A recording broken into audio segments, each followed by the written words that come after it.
करो, स्वीकार हो, स्वीकार हो।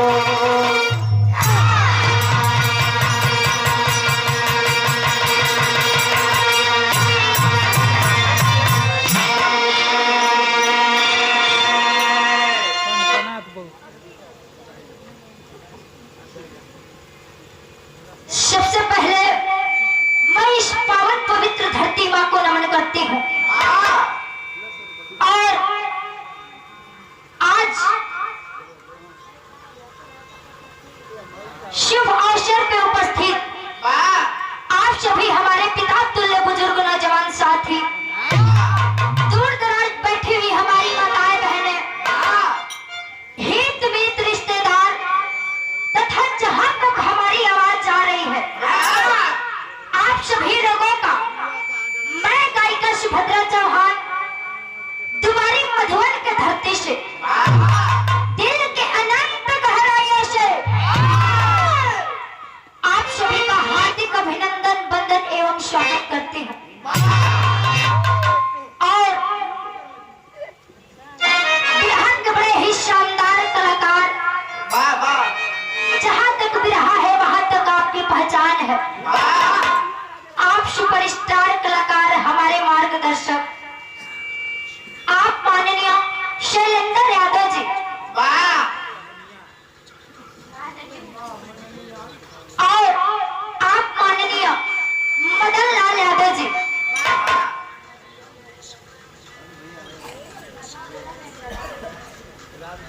आप माननीय राजीव यादव जी तथा इस मंच पर बैठे हुए आप सभी मंचासीन और ऐतिहासिक धरती गाजीपुर की धरती से चलकर आए हुए आप हमारे गुरु, हमारे मार्गदर्शक, आप गौरी शंकर यादव जी गाजीपुर रेवतीपुर की धरती से आपका, आप सभी लोगों का पुनः हार्दिक अभिनंदन, वंदन एवं स्वागत करती हूँ।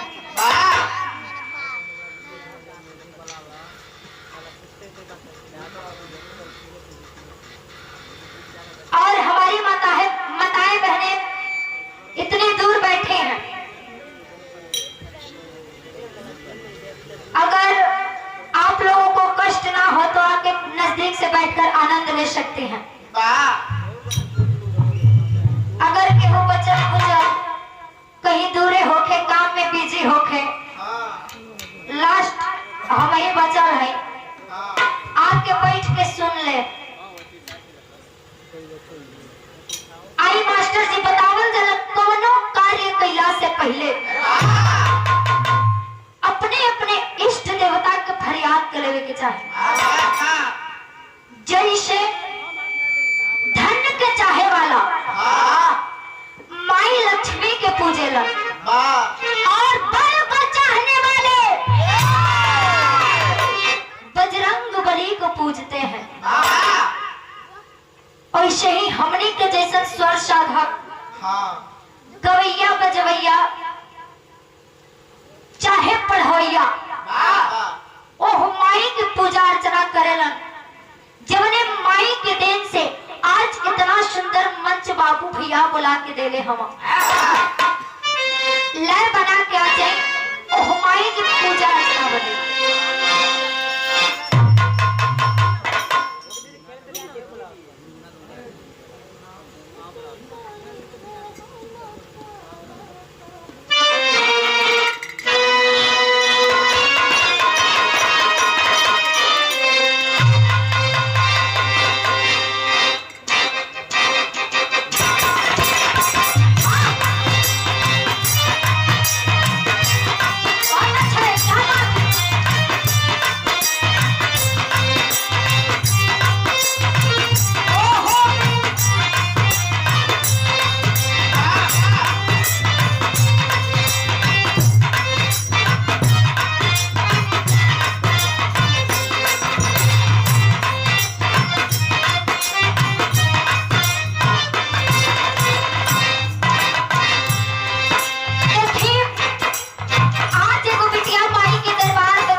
होला। लेकिन बाहर माई बाहर तो हर महिमा। ए माई तू जब चाह सबकी नजर में गिरा दे, तू जब चाह सबकी नजर में उठा दे। ए माई मूर्ख कालिदास के ऊपर तो हर कृपा दृष्टि पड़ल। ए भाई मूर्ख कालिदास कभी कालिदास के नाम से पूरा दुनिया में विख्यात हो गई। ए भाई आशा न पूर्ण विश्वास है, जैसे तू रोज हमके गवावे लू ऐसे ही आजहू गवई। बिटिया बतावे अंतरा के लाइन में कैसे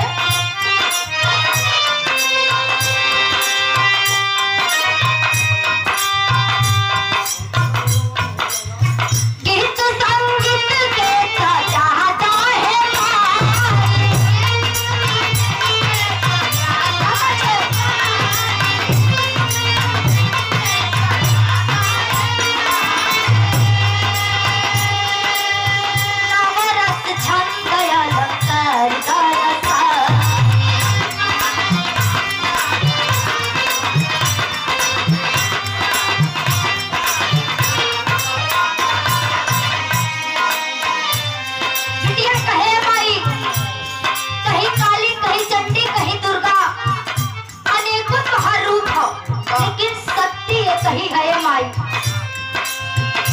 बिटिया दुनिया के कवरों कोना में गावे चल जा, तू कब आवे लू किधर से आवे लो बिटिया के गवा के चल जा लू। लेकिन जैसे रोज तू गवावे लू आज है बिटिया के गवा दी है माई। बिटिया बतावे कैसे गीत संगीत के सजाता है माई।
बतावे कैसे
तावे आवत नहीं थे बिटिया लाचार